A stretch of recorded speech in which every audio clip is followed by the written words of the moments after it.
আলহামদুলিল্লাহ প্রিয় গাইস, আমরা সে ঐতিহ্যবাহী যশোরে যাচ্ছি। বাংলাদেশ জামাত ইসলামীর সম্মেলন, দিনের প্রতিষ্ঠার জন্য, মানুষের মানবতার অধিকারের জন্য, সকল মানুষের মৌলিক অধিকারের জন্য আজকে আমরা সেই যশোর ময়দানে যাচ্ছি। ঐক্যবদ্ধ হয়ে আমরা সকলেই দেশ ইসলাম প্রতিষ্ঠা করার চেতনা লক্ষ্য নিয়ে আজকে যশোরে যাচ্ছি। বাংলাদেশ জামাত ইসলামের আমির ডক্টর শফিকুর রহমান সাহেব আসতেছেন, আপনারা দেখতে থাকুন।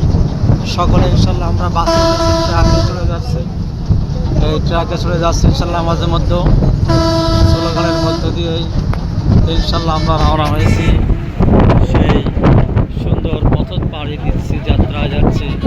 আজকে আমরা ইনশাল্লাহ আল্লাহ পাকের সন্তুষ্টির জন্য মাঠ প্রাঙ্গণে বসব। সেখানে আমরা সবাই ঐক্যবদ্ধ হয়ে আমরা কথাগুলো শুনে আমল করছি ইনশাল্লাহ। আমাদের স্লোগান দিচ্ছে মনিরুজ্জামান ভাই, স্লোগান দিচ্ছে ইনশাল্লাহ। এই স্লোগানের সাথে সাথে আছে